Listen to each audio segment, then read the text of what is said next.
hablo de la tríada o reflejo de Cushing, que es hipertensión, bradicardia, patrón respiratorio alterado. Igual hablamos del deterioro rostrocaudal progresivo y se habló de la escala de coma de Glasgow, que esta pues con esta escala valoramos el estado de conciencia y el nivel cognoscitivo. Entonces, para que se dé esta información, menciono que se necesita una sinapsis neural de varias áreas y cuando tenemos un aumento en la presión intracraneana o una disminución de la presión de perfusión cerebral, pues esta funcionalidad se va a ver alterada, afectando la valoración de la escala de coma de Glasgow y pues vamos a encontrar una disminución progresiva del nivel de conciencia, desorientación temporoespacial, estupor y agitación, coma y lesiones focales. Muy bien, ¿alguien más quiere comentarme qué es lo que vimos? Yo, doctor. Adelante.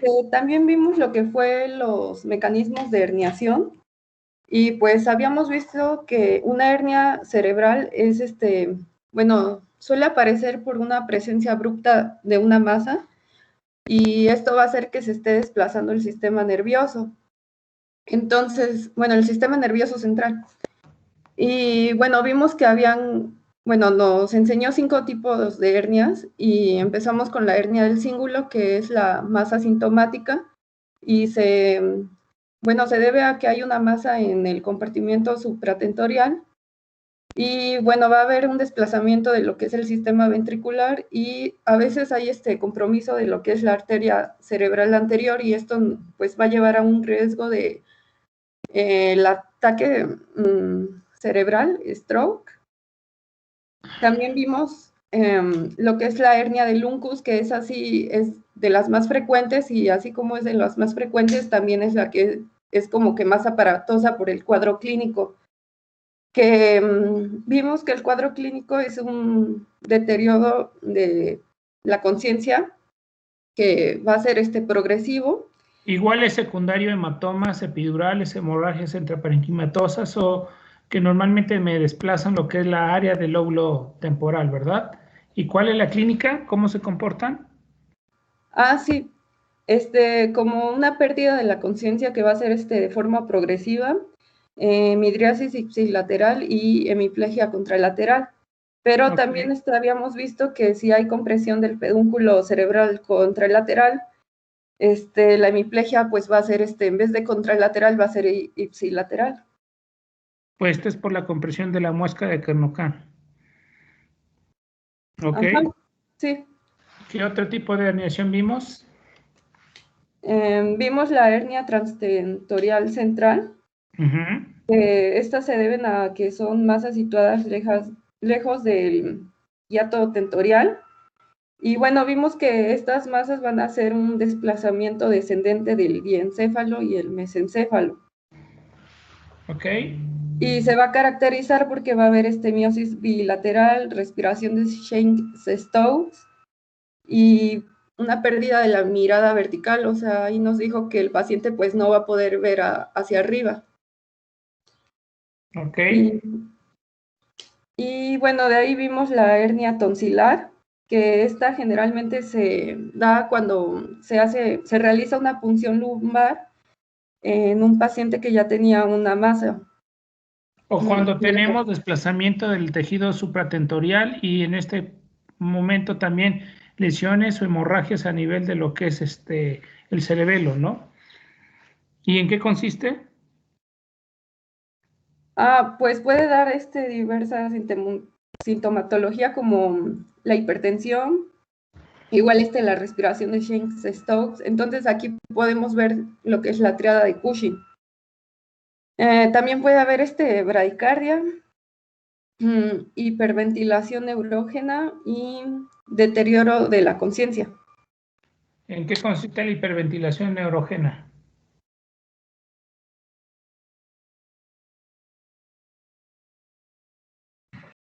Es cuando hay un daño como tal en el centro respiratorio, en el bulbo. En bulbo y en protuberancia. ¿Y en qué consiste esa respiración?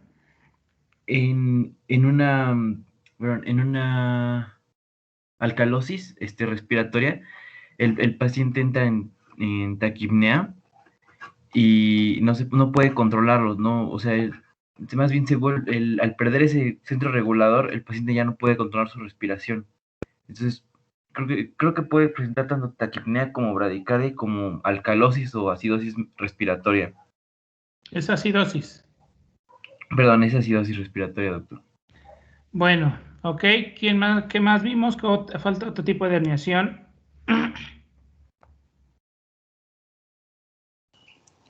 Vimos la herniación transtentorial ascendente, doctor, Ok, que es cuando la presión en la región infratentorial pues supera la presión en el espacio, supratentorial.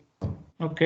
Esta puede ser por una iatrogenia por drenaje excesivo de líquido cefalorraquídeo, Sí, en casos de tumores de fosa posterior, y se manifiesta con anomalías pupilares, infartos de la arteria cerebelosa superior, que son con mal pronóstico y defectos posturales. sí. ¿Qué más vimos? Empezamos a hablar acerca del diagnóstico. Normalmente tenemos ese antecedente, ¿no? El aspecto clínico, pero tenemos que corroborar, obviamente, nosotros la presencia de cuál es la causa del cráneo hipertensivo, ¿verdad? Utilizábamos lo que es la resonancia y la tomografía, y además estudios de manera cruentos, obviamente, para saber, obviamente, el tipo de daño que tenemos. ¿Alguien me quiere decir acerca de cómo podíamos medir la presión intracerebral? Vimos que podíamos hacerlo a través de un catéter intraventricular que como tal era como un pequeño baumanómetro, medía entonces la presión intracraneal. También podríamos hacerlo a través de una ecografía ocular o una tonometría y bueno, sí, esas eran las maneras en las que podíamos medir la presión Las intracraneal. tenemos como cruentas y las tenemos como no cruentas. Las no cruentas tenemos, acuérdense, el Doppler transcraneal y la resonancia tisular, que obviamente no son tan específicas, tiene baja sensibilidad, y mencionaban la ecografía ocular y la tonometría ocular y la audiometría de tipo de impedancia. Entonces, realmente tiene poca sensibilidad y especificidad para saber realmente el flujo sanguíneo cerebral y la presión intercerebral. Y teníamos los cruentos. Y alguien, díganme, ¿cuáles son los cruentos? Ya los dijiste, uno de ellos es el intraventricular, ¿el resto cuáles son? El intraparenquimatoso, el subdural. Ajá, Bueno, también había mencionado el intraparenquimatoso, el subdural y el epidural, y la oximetría venosa yugular, así como también la línea arterial, pero mencionó que dentro de esto, el grupo, que es de los invasivos, el mejor es el intraventricular para poder medir la presión intracraneal. ¿cuáles son las complicaciones o riesgos de este tipo de procedimientos? Puede llegar a generar algún tipo de infección, algún sangrado, y bueno, en el caso, por ejemplo, de la epidural, mencionó que tiene baja especificidad y entre sus principales complicaciones es sobre todo las infecciones que se pueden llegar a provocar. Muy bien, y acerca de la oximetría yugular, ¿quién me quiere decir? ¿En qué consiste? ¿Qué vamos a medir? Mencionó que era un catéter subclavio, Sí, pero se dirige hacia la cara superior en lugar de irme hacia la vena cava superior, nos dirigimos a la yugular interna, ¿ok? sí, ¿Y qué exacto. vamos a determinar? Lo que valoramos ahí con ese La catéter? saturación de oxígeno Muy bien. yugular, que debería estar entre 55 y 75 milímetros de mercurio. Sí. Esto me indica que obviamente tenemos una presión tisular de oxígeno aproximadamente de 25 a 30 milímetros de mercurio. Si baja esa saturación del 55%, pues estamos diciendo que mi paciente está con hipoxia tisular, ¿verdad? Muy bien, ¿qué más vimos? Y bueno, ya cuando tenemos nosotros un sensor a nivel intracerebral, pues esto lo llevamos a un oscilómetro para determinar diferentes tipos de presión. ¿Alguien me quiere decir acerca de las ondas normales en un paciente? Sí, doctor, son tres. Ok. Es una onda de percusión, Sí, una onda tidal, que era la que nos indicaba como tal la presión intracraneal. sí, Luego había como un pequeño valle que era, o más bien una depresión en las ondas, que era digo, ay, no me acuerdo.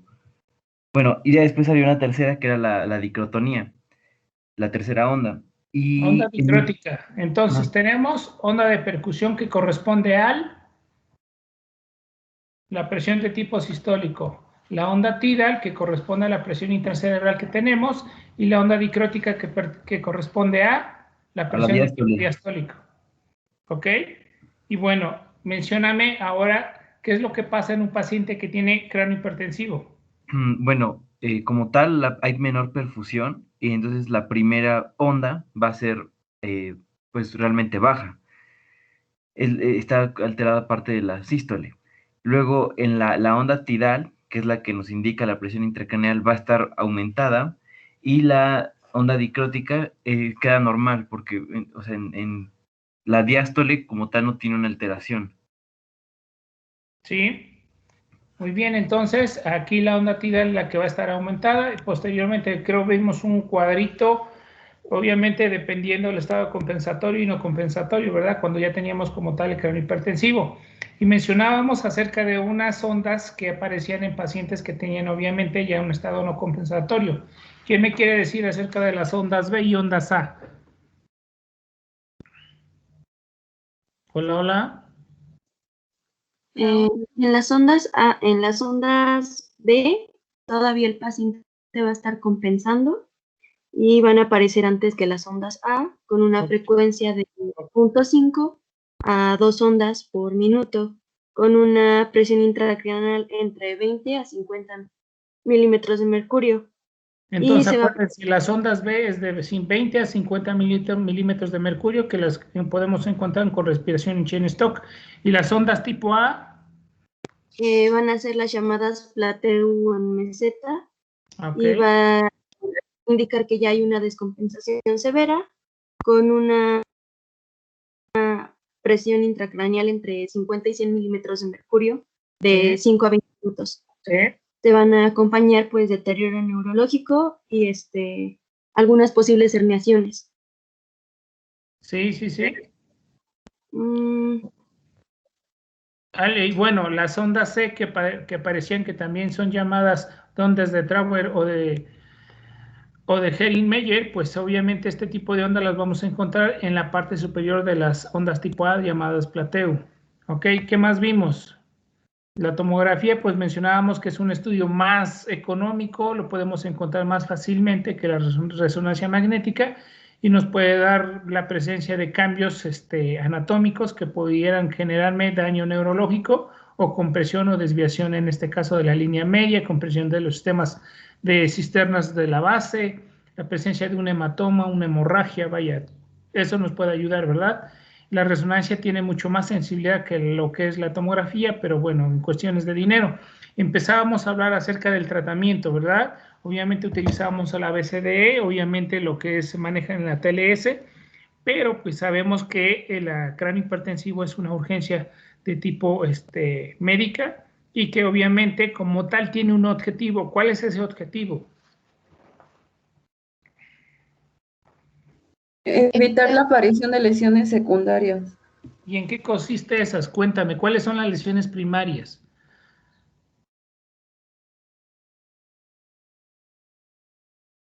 Hola, hola. Pues las lesiones primarias no serían ya por la causa que vino a consulta. Exactamente, O que puede ser un hematoma, que puede ser un tumor, que puede ser una fractura. Obviamente esto me está generando el cráneo hipertensivo. Y evitar las lesiones neurológicas, en este caso, serían las que me van a dejar secuelas como tal. Entonces tenemos que instaurar el tratamiento para evitar ese tipo de lesiones. Y como tal, el tratamiento del cráneo hipertensivo tiene un objetivo, eso, evitar lesiones neurológicas, pero ¿en qué consiste ese tratamiento? ¿Alguien me quiere decir?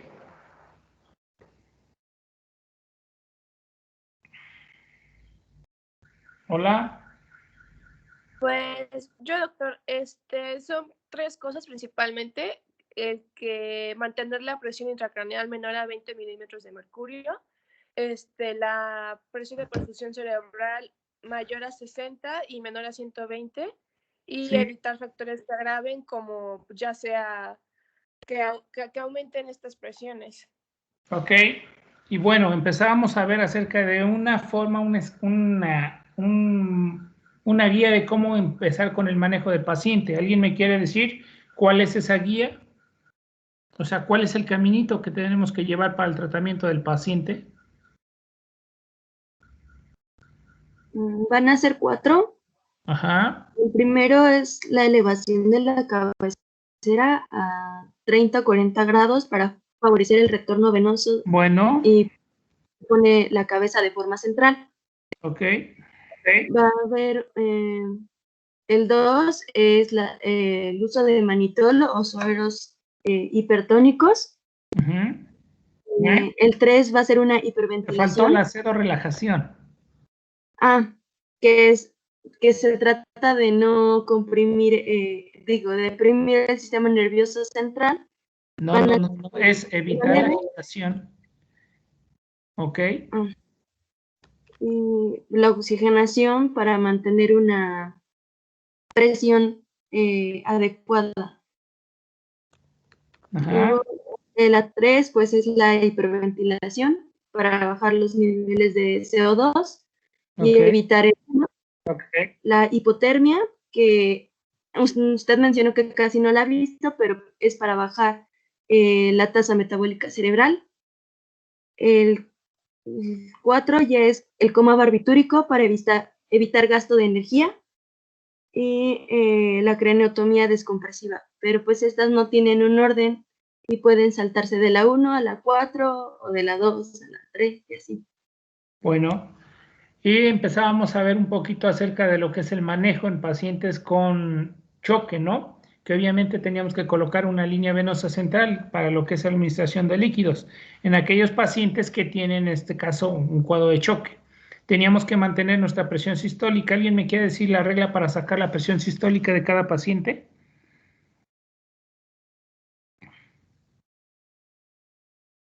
Hola. Son 70 más la edad en años por 2. Pero Muy creo bien. que ahí nos quedamos, doctor.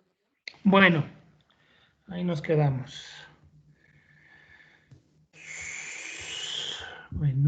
Bueno, entonces lo importante de esto es que en este caso de pacientes que tienen estado de choque, tenemos que mantener una normovolemia para mejorar lo que es nuestra perfusión de presión cerebral.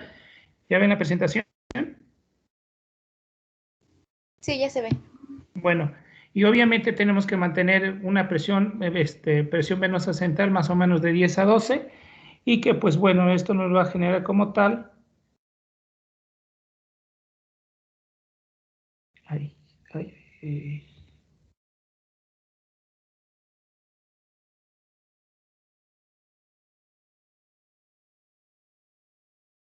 está. Bueno, entonces tenemos que evitarle en este caso la hipotensión. ¿Y cómo vamos a utilizarlo? Vamos a utilizar bolos de 10 a 20 mililitros por kilogramo hora. Esto lo podemos obviamente cambiar cada media hora dependiendo del estado de hipotensión que tenga yo con mi paciente. Entonces, uno, de manera directa podemos medir lo que es la presión venosa central, la otra es la uresis horaria y obviamente también el estado de normovolemia es la coloración, la temperatura y todo eso que me está como tal indicando que mi tejido está bien perfundido. Si mi paciente, a pesar de lo que son la administración de bolos, mi paciente no mejora, pues tenemos que utilizar lo que es el uso de lo que es dopamina y norepinefrina, que son inotrópicos en este caso para mejorar la presión arterial. La dopa la utilizamos de 5 a 10 gamas por kilogramo y la norepinefrina también, en este caso como vasopresores. La vasopresina también es otro medicamento que lo utilizamos como inotrópico en este caso para mejorar la presión. Y bueno, aquí también tenemos que mencionar que en mis pacientes tenemos que preguntarles, obviamente si mi paciente viene con hipertensión arterial, tenemos que preguntar a algún conocido si no tenía el antecedente de hipertensión. ¿Por qué? Porque si mi paciente no tenía el antecedente de hipertensión, estamos ante una triada de Cushing, pero si mi paciente tenía hipertensión, pues tenemos que tener cuidado para no disminuir una presión arterial sistólica más del 30%. ¿Por qué? Porque podemos generar una presión de perfusión cerebral disminuida. Los pacientes se van acostumbrando a su hipertensión y tenemos que tener cuidado. Entonces, eso podemos generarme repercusión a nivel intercerebral. Podemos utilizar nimodipino, la betanol, los beta bloqueadores, obviamente, son muy buenos en este caso para lo que es la hipertensión intracraneal. El abetanol y el nicardipino los utilizamos más en este caso como medicamentos para disminuir la presión medir la presión arterial, y otro es el nitroprusiato de sodio, pero tenemos que tener bombas para administración continua y dosificada en cada paciente. Entonces, en este caso, este tipo de pacientes tienen que ser monitorados en terapia intensiva o en unidad de choque en el servicio de urgencias. Si mi paciente está chocado, pues tenemos que utilizar la dopamina, norepinefrina, fenilnefrina o vasopresina para aumentar, en este caso, el efecto vasoactivo.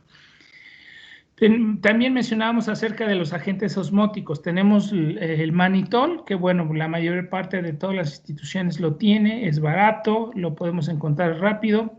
Y el otro es la solución salina al 3%. Esta solución no la tenemos muy frecuente en México, excepto en aquellos lugares que manejan lo que es el servicio de trauma, pues es más fácil en este caso que ya tengan la solución para el manejo del cráneo hipertensivo.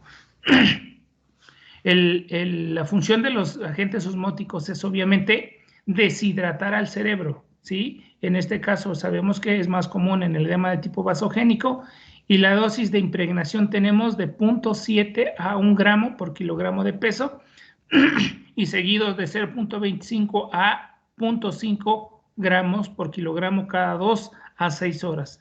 Esto va a depender también que mi paciente, obviamente, tenemos que tener cuidado de que mi paciente no tenga una osmolaridad menor de 300 miliosmoles. ¿Por qué? Porque va a generar diuresis y me va a depletar, en este caso, el espacio intravascular. Entonces, tenemos que tener mucho cuidado.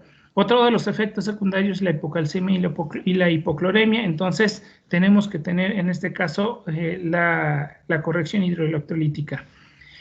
Como tal, la terapia hiperosmolar, obviamente que en este caso el manitol tiene un efecto de tipo osmótico en la cual me va a generar deshidratación cerebral, y el líquido que va a pasar, en este caso al intravascular, va a generarme aumento de la osmolaridad. Entonces tenemos que tener cuidado. Disminución del volumen cerebral y la disminución del PIC van acompañados en el momento de que empieza a funcionar el manitol, y obviamente también puede ser un expansor de plasma, pero hay que tener cuidado porque si mi paciente en este caso está chocado y utilizamos en este caso manitol, lo podemos empeorar cuando generamos una diuresis osmótica. Entonces tenemos que tener mucho cuidado. El suero hipertónico se utiliza también en el edema cerebral, sobre todo en pacientes con hipertensión intracraneana. Obviamente tiene el efecto un poquito mejor que el manitol, aunque hay unos centros hospitalarios que no les gusta utilizar el suero hipertónico. Entonces, los efectos del suero hipertónico realmente es aumentar la osmolaridad del plasma. ¿Por qué? Porque estamos administrando cloruro de sodio intravascular. Entonces, obviamente, me va a aumentar la osmolaridad y tenemos que tener cuidado de no aumentar la osmolaridad más de 360 miliosmoles, ¿sí? Al meterle sodio, ¿qué va a pasar con el agua? Pues obviamente me va a arrastrar del intersticio o del intracelular al intravascular, y esto me va a aumentar el espacio intravascular. Entonces, en este caso, me puede servir también para disminuir el requerimiento del aporte hídrico. Tenemos que tener cuidado con eso. Y obviamente tiene un efecto vasodilatador dependiendo de la osmolaridad. Y bueno, aquí yo tengo en este caso mi paciente con cráneo hipertensivo. Ya se dan cuenta, tenemos mayor cantidad de agua a nivel intracelular, a nivel intersticial. Entonces, cuando yo administro, en este caso, con mi solución hipertónica al 3%, que estoy metiendo un cloruro de sodio, pues obviamente vamos a tener, en este caso, sodio mayor del 150 miliequivalentes por litro. Entonces, me va a arrastrar por ósmosis, obviamente, de menor concentración al de mayor concentración, me va a aumentar el espacio intravascular, me va a hacer como un expansor, en este caso, y ese es el mecanismo por el cual me va a generar deshidratación. Y bueno, como tal, los efectos neurológicos del suero hipertónico es incrementar el flujo sanguíneo cerebral. ¿Por qué? Al disminuir mi presión intracerebral, mejora mi presión de perfusión cerebral, entonces incrementa el flujo sanguíneo cerebral. Obviamente, en este caso, solución salina con almidón o dextran para mantener mi presión de perfusión cerebral de manera adecuada. Disminuye el edema cerebral dependiendo del gradiente osmótico. Entonces, tenemos que evitar tener una osmolaridad más de 360 miliosmoles. Y en este caso también hay que tener cuidado de no subir el sodio más de 160 mini equivalentes. ¿Por qué? Porque podemos generar un problema que se llama mielonisis póntica.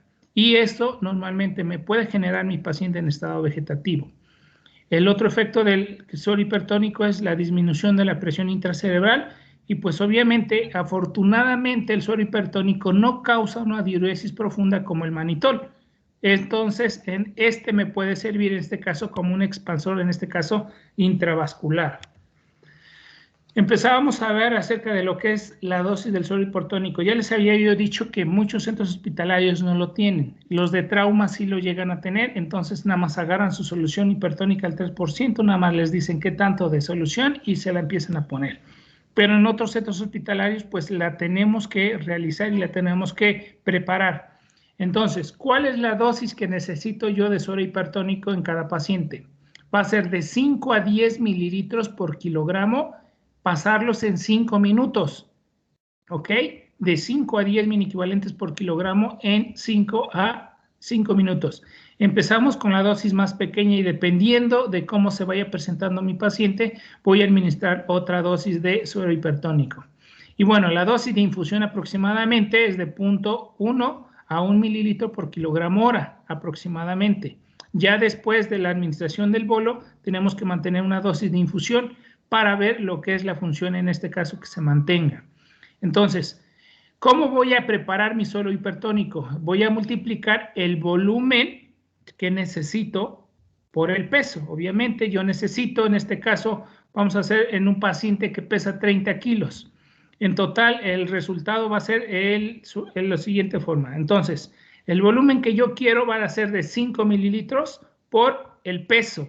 Entonces tengo 5 por 30, me van a dar 150 mililitros de suero al 3%.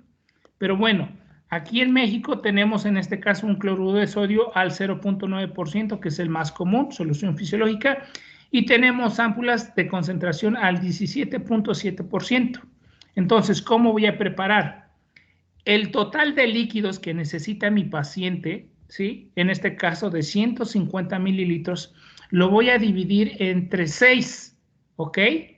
Y el resultado de esa división, que va a ser una sexta parte, se la voy a meter de 17.7%. Y el resto, que son 5 sextas partes, se la vamos a poner de solución salina al 0.9. Entonces, estos 150 mililitros entre 6 me va a dar 25.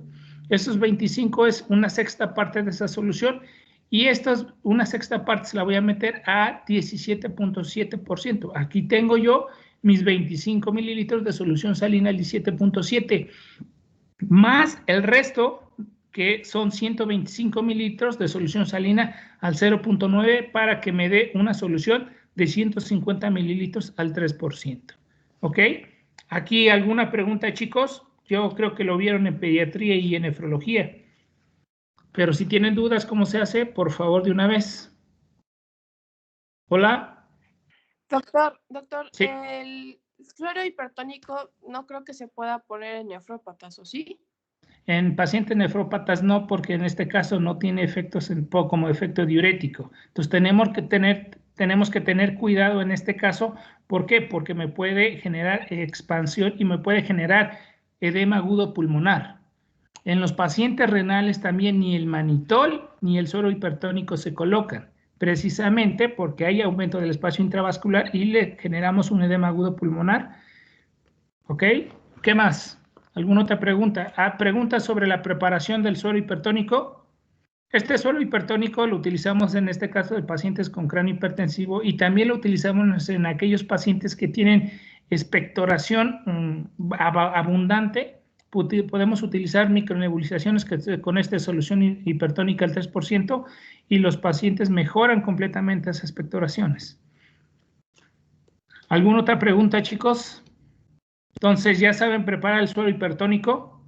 El total del volumen, acuérdense ustedes que lo van a dividir en 6 partes. Esa sexta parte se la van a poner de 17.7%, que lo tenemos aquí, y las 5 sextas partes se lo van a poner de solución salina al 0.9 para hacer una solución al 3%.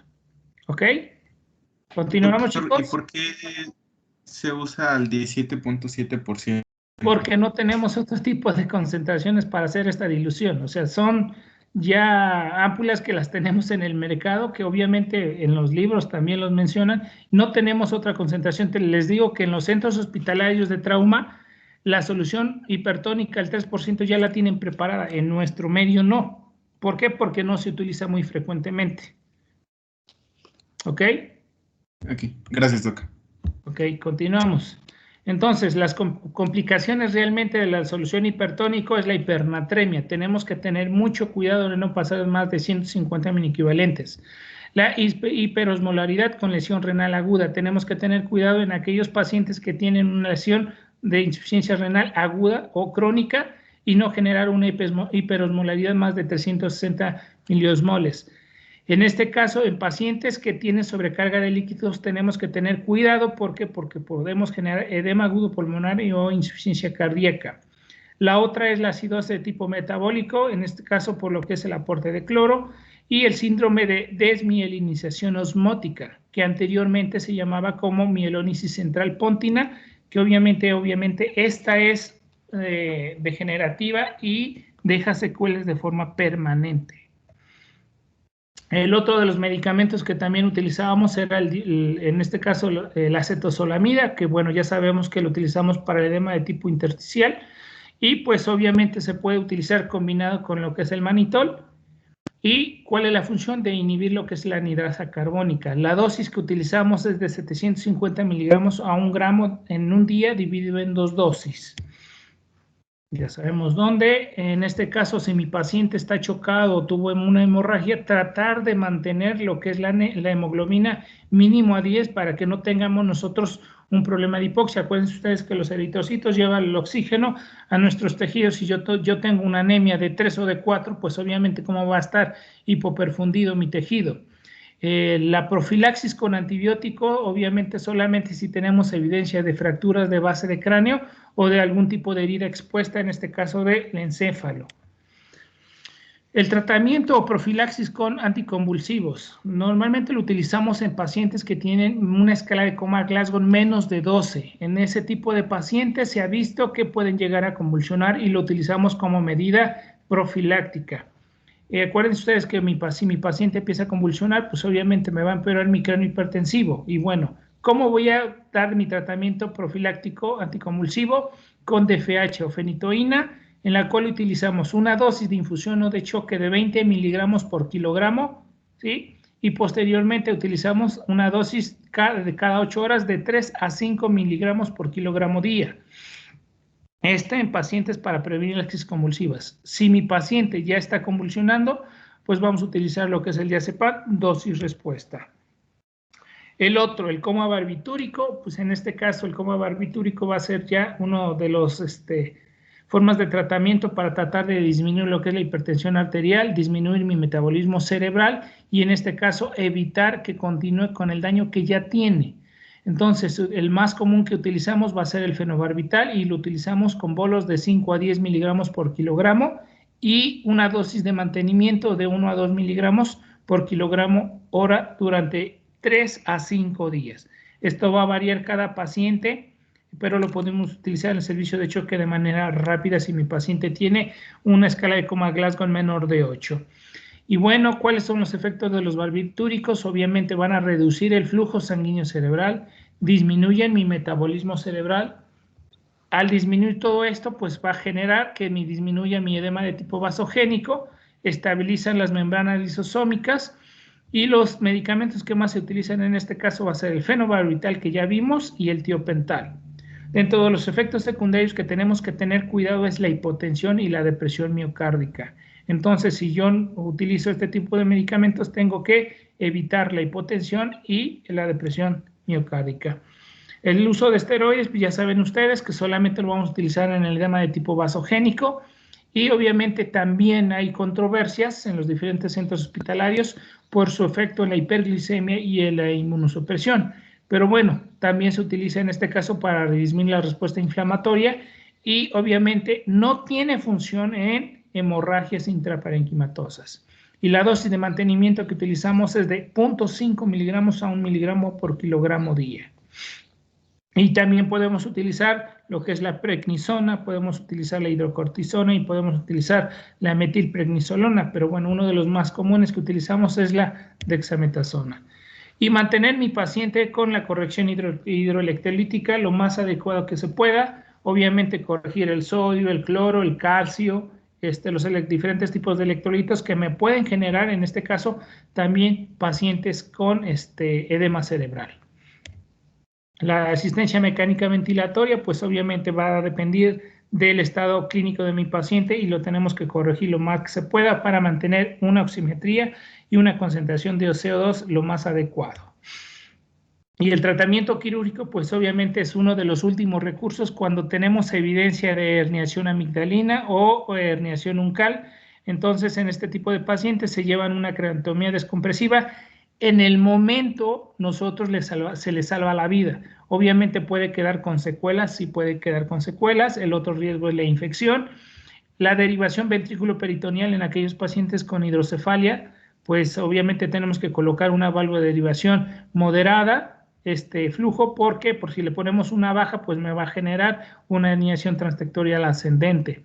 También tenemos que tener cuidado, sobre todo en las punciones subaracnoideas lumbares, porque también podemos utilizar como descompresión en este caso para evitar el cráneo hipertensivo. El otro riesgo de la punción subaracnoidea lumbar es la herniación de tipo amigdalino a nivel del agujero magno. Entonces, tanto me pueden salvar el paciente, pero también me pueden generar complicaciones en mi paciente. Obviamente el pronóstico va a ser reservado para la vida y la función dependiendo mi cuadro clínico y va a ser reservado de acuerdo también a la etiología que le está generando el problema. Y pues bueno, hasta aquí tenemos lo que es como tal cráneo hipertensivo. Yo sé que pues bueno, ustedes ya lo vieron en el servicio de neurología. Yo lo abordé un poquito más porque los siguientes 5 o 6 temas que vamos a ver va a ser en este caso pacientes con cráneo hipertensivo. La sintomatología clásica que van a tener va a ser cráneo hipertensivo. Abordamos un poquito de todo. No sé si tengan alguna pregunta, chicos. Hola. Doctor, ¿puede repetir la dosis de diazepam, por favor? La dosis del diazepam es dosis respuesta. La utilizamos a dosis de 0.3 miligramos por kilogramo y lo tenemos que pasar lento y diluido para evitar en este caso que mi paciente, porque también es un poquito flebolítico, o sea, genera reacción a nivel de lo que es la vena y tenemos que tener cuidado porque el efecto secundario es la depresión respiratoria. Pero bueno, en ese momento tenemos que controlar la crisis convulsiva. Es dosis respuesta de lo que es el diazepam. ¿Ok? ¿Alguna otra pregunta que tengan? Doc, en este caso, bueno, usted menciona, por ejemplo, siempre el rango de las dosis, ¿no? Pero, sí, por ejemplo, para usar dosis máximas, en este caso de los barbitúricos de 10 miligramos, ¿es de acuerdo a la constitución del paciente o qué tan grave venga? O sea, depende el paciente, si no responde a todo el tratamiento que tú tienes y dices, ¿sabes qué? Tu paciente está herniado, llévatelo a coma barbitúrico, pues tenemos que utilizar obviamente las dosis más bajas y dependiendo de cómo se comporte cada paciente, es como se va ajustando la dosis del medicamento. Ok, doctor. Gracias. ¿Sí? ¿Alguna otra pregunta? Mañana vemos escala de coma Glasgow y yo creo que el siguiente lunes tenemos examen. ¿Quedamos? Sí, doctor. Sí, doctor. Sí, doctor. ¿Alguna pregunta que tengan ahorita? Doctor, yo tenía duda en lo que era el tratamiento quirúrgico. Es que ya no alcancé a ver bien la última diapositiva. La craniotomía descompresiva se utiliza en aquellos pacientes cuando ya utilizaste todos tus recursos médicos, no hubo mejoría, está empeorando tu paciente, pero tu paciente tiene más edema cerebral. Entonces tenemos que llevarlo a craniotomía. Se hacen craniotomías amplias para, en este caso, evitar el mecanismo de herniación. El otro es la derivación ventrículo-peritoneal en aquellos pacientes que tienen hidrocefalias severas. La otra es la punción lumbar descompresiva, pero tienen sus efectos secundarios. ¿Ok? Realmente son el último recurso. Se hace la craneotomía, se coloca solamente lo que es el hueso, se cierra la piel y esperamos la respuesta. Hay unos pacientes que se les hace la craneotomía y se les disminuye la sintomatología, se les da el manejo antiedema y empiezan a recuperarse. Posteriormente el mismo hueso se osifica en ese sitio donde se hizo el trépano y como si no hubiera pasado nada. Gracias, doctor. ¿Sí? ¿Alguna otra pregunta? Doctor, ¿ha habido casos en donde el trépano no funcione? Sí, obviamente. Y sí, ¿no? sí, pues, ¿qué podemos hacer en esos casos? ¿Ya no podemos hacer nada por el paciente o hay algunos Ya no otros se hace nada, es alternativos? el último recurso que tenemos. Ok, Ya lo muchas llevaste gracias. a todo tu tratamiento médico y la craneotomía descompresiva es el último recurso. Muchas gracias, doctor. ¿Sí? ¿Alguna otra duda? ¿Empezamos con la escala de Coma-Glasgow? Doctor, yo tengo una pregunta. En los Dime. pacientes en los cuales se les realiza la craneectomía, bueno, si bien es cierto, como usted lo menciona, que hay una mejora de la sintomatología, ¿puede haber casos en los cuales haya como que, bueno, que su estilo de vida no sea tan favorable después de este procedimiento? Realmente no tengo conocimiento en ese tipo de evoluciones o pronóstico de los pacientes, pero yo creo que va a depender también del daño de la etiología que le esté generando el problema de cráneo hipertensivo. Si es un tumor, pues obviamente la resección, en este caso la rehabilitación te puede ayudar y sabes tú que va a ser dependiente de otra persona. En aquellos pacientes que obviamente tienen una hemorragia intraparenquimatosa que está infiltrando lo que es los ventrículos, el espacio subaracnoideo, pues puede que llegar con secuelas. Entonces, muchas de las veces este tipo de pacientes van a ser dependientes de otra persona. Gracias, doctor. Sí. Bueno, empezamos con escala de Coma-Glasgow. Bueno, la escala de Coma-Glasgow obviamente al inicio no tuvo tanto realce, no tan fácilmente fue aceptado por los diferentes centros hospitalarios. Y bueno, ¿cómo surge la escala de Coma-Glasgow? Cada centro hospitalario utilizaba sus diferentes definiciones para saber el estado neurológico de cada paciente.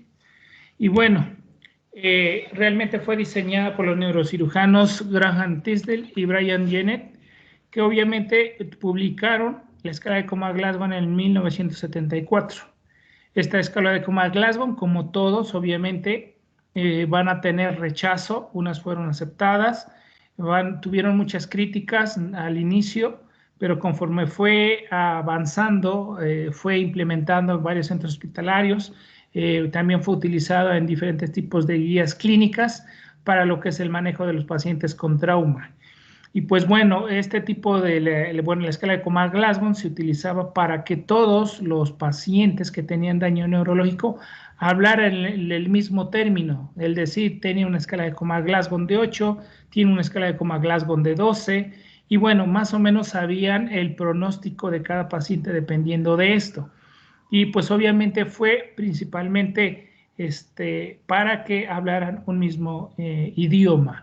¿Por qué? Porque cada centro hospitalario mencionaban, el paciente se encuentra estuporoso, el paciente se encuentra comatoso, el paciente se encuentra somnoliento, y realmente no había como tal una escala de gradificación para saber el tipo de paciente y el pronóstico de cada uno. Y bueno, a partir de entonces, pues van saliendo diferentes tipos de escalas, lo que es la medición de lo que es el tamaño de la pupila, el diámetro de la pupila, el otro es lo que es la función motora de cada paciente, y pues cada centro hospitalario la van usando y van agregando diferentes tipos de escalas que obviamente les sirven como pronóstico para lo que es saber lo que es en este caso la evolución de cada paciente. Y pues bueno, realmente la escala de Coma-Glasgow fue creada inicialmente para valorar el estado de conciencia de los pacientes con traumatismo craneoencefálico. Y obviamente, como les decía, se fue aceptando en diferentes tipos de enfermedades, no nada más en los pacientes que tenían trauma. Y precisamente el propósito de esta herramienta fue que alertara al personal médico y de enfermería cuando tenían algún deterioro neurológico. ¿Por qué? Porque vamos a ver más adelante que la escala de Comas-Glasgow obviamente la podemos gradificar dependiendo de la valoración. Y el otro objetivo era de que proporcionara un lenguaje común, que todos hablaran el mismo lenguaje cuando hablaran de lo que es la escala de Comas-Glasgow. Y pues bueno, hablar del estado de conciencia, no me voy a meter en broncas con los psiquiatras, con los neurólogos, pues cada uno tiene sus diferentes tipos de definiciones, ¿verdad? Pero lo que sí sabemos que el estado de conciencia es un estado fisiológico del sistema nervioso que obviamente va a depender de las funciones neuronales, de la integridad de las neuronas, en la cual al final va a aparecer o va a terminar con la aparición de conductas complejas o conscientes.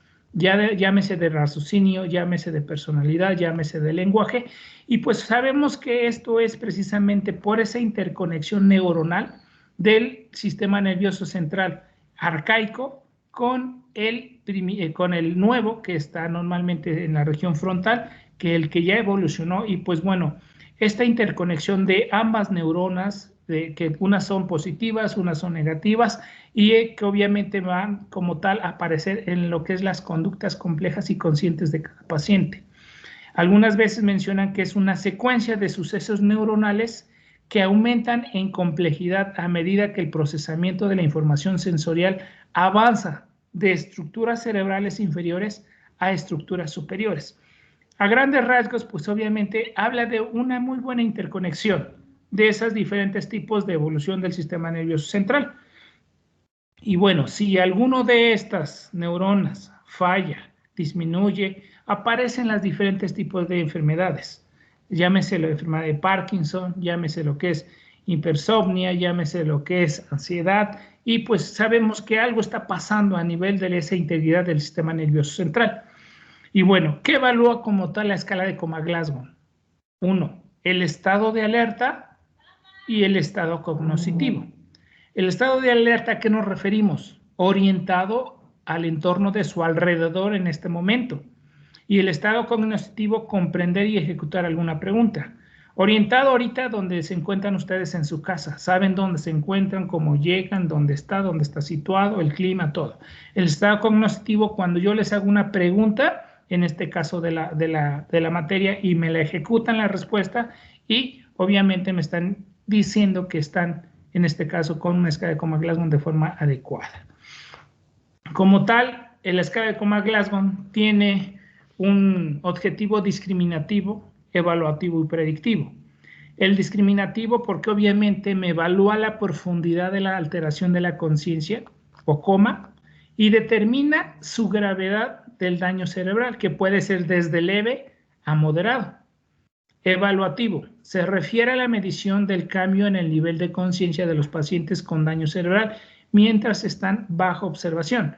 ¿Por qué? Porque lo podemos tener en una escala de Comas-Glasgow de 15 y a la hora lo tenemos una escala de Comas-Glasgow de 8. Predictivo se refiere a la predicción de la evolución, en este caso de los pacientes, en función a los niveles de conciencia en el momento de la evaluación. Obviamente, saben ustedes que a qué paciente le va a ir mejor, aquel paciente que tiene una escala de Comas-Glasgow de 14 o que tiene una escala de Comas-Glasgow de 6. Pues obviamente ya están prediciendo que está grave su paciente y que le puede ir mal. Entonces, son como tal esos. Y pues bueno, el valor predictivo, realmente la escala de Comas-Glasgow se ha comparado con múltiples escalas y se ha visto que tiene una alta especificidad y sensibilidad en pacientes que tienen algún problema de desorden en el nivel de conciencia. Realmente es el estándar de oro actualmente para determinar la presencia o ausencia de lesión cerebral. Y obviamente la escala de Comas-Glasgow se limita a evaluar el deterioro que acontece en lo que es el nivel de conciencia. Y bueno, ustedes ya se van a dar cuenta que la escala de Comas-Glasgow la valoran mucho en el servicio de urgencias, en el servicio de terapia intensiva, incluso las tablas de enfermería la tienen en la parte posterior. Y pues bueno, valoramos como tal una respuesta ocular, una respuesta verbal y una respuesta motora en forma general. Pero nosotros le damos un puntaje a cada una de estas. Y ese puntaje entonces la vamos a llamar como subescalas. ¿Y qué me valoran las subescalas? Me valoran la integridad del sistema nervioso central. Entonces, esas subescalas que nosotros valoramos con la respuesta ocular, verbal y motora, evalúan la actividad de mis centros superiores del cerebro. Obviamente, al evaluar la integridad de eso, pues me está indicando que mi sistema nervioso central se encuentra activo, se encuentra sin problema, está funcionando al 100%. Entonces, estas subescalas es lo que realmente está valorando, esa integridad del sistema nervioso central. Si yo tengo una escala de Coma-Glasgow verbal de 2 y una respuesta ocular de 2 y una respuesta de flexión anormal, ¿cómo está esa integridad de mi sistema nervioso central? Pues está baja, algo le está generando el problema. Y por eso me está indicando que mi paciente, si no le doy tratamiento, mi paciente se va a morir o se va a empeorar. Y pues bueno, para hablar un poquito de lo que es la integridad del sistema nervioso central, tenemos que hablar de mi sistema reticular activador ascendente. Ya sé que lo dominan aquellos que vieron fisiología en el segundo año. Y bueno, ¿qué es mi sistema reticular activador ascendente? Es un conjunto de neuronas, ¿sí?, que se encuentran situadas en el tronco encefálico, desde bulbo, protuberancia, mesencéfalo, ¿sí?, tálamo, que sirve como filtro de información, y obviamente que tiene como función el mantenimiento del estado de alerta. ¿Qué quiere decir? Que mi SARA es mi planta eléctrica que me mantiene activo y que me mantiene despierto para escuchar, para ver, para memorizar, para comprender. Y esto me va a dar como tal el estado de conciencia, las respuestas complejas que yo tengo. Mi SARA le llega toda la información sensitiva, motora, temperatura, dolor, visual, auditiva, y este es el que filtra la información para que yo tenga un conocimiento. Y este es el que me va a generar como tal una de las integridades del sistema nervioso central. Pues bueno, ya les había yo dicho, hablar de lo que es la conciencia es un poquito complejo porque tomamos en cuenta mi SARA, tomamos en cuenta mi corteza cerebral, pero entre mi SARA y mi corteza cerebral hay más neuronas en la cual unas son de retroalimentación negativa y unas son de retroalimentación positiva, que al final de la respuesta voy a tener un estado de conciencia. De ahí que el estado de conciencia me valora también la integridad de las mismas neuronas desde la parte inferior hasta la parte superior. Y pues bueno, hablando de esto, pero yo creo que lo vamos a ver el día de mañana, donde aquí tenemos nuestros SARA, nuestro tálamo, tenemos mis neuronas de retroalimentación negativa, mis neuronas de retroalimentación positiva. Unas en la cual les llega realmente el estado sensitivo, visual, auditivo, que la tenemos acá, que me mantiene en estado de alerta y que obviamente mi tálamo me va a procesar esa información y va a decir, este pasa y este no pasa. Y de ahí, con otras interconexiones que tenemos en el sistema límbico, en la región frontal, y obviamente en la cual me van a procesar también información y le van a generar a mi paciente un estado de conciencia subjetiva y también me van a generar un estado de conciencia cognitiva. Las dos integradas me van a dar como tal una función de procesamiento voluntario y consciente. Pero bueno, hablamos de eso el día de mañana. Hola, chicos. Sí, doctor, hola, bien, hola. gracias. Sí, doctor, gracias. Sí, doctor. Bueno, no se duerman, yo sé que es muy aburrido este tema, muchos lo dan en 10 minutos, yo no lo doy en 10 minutos, pero Sí, pues, doctor, gracias. vamos a ver el día de mañana esto. ¿Vale, chicos? Sí, doctor, Sí, gracias. Sí, doctor, gracias. Bye.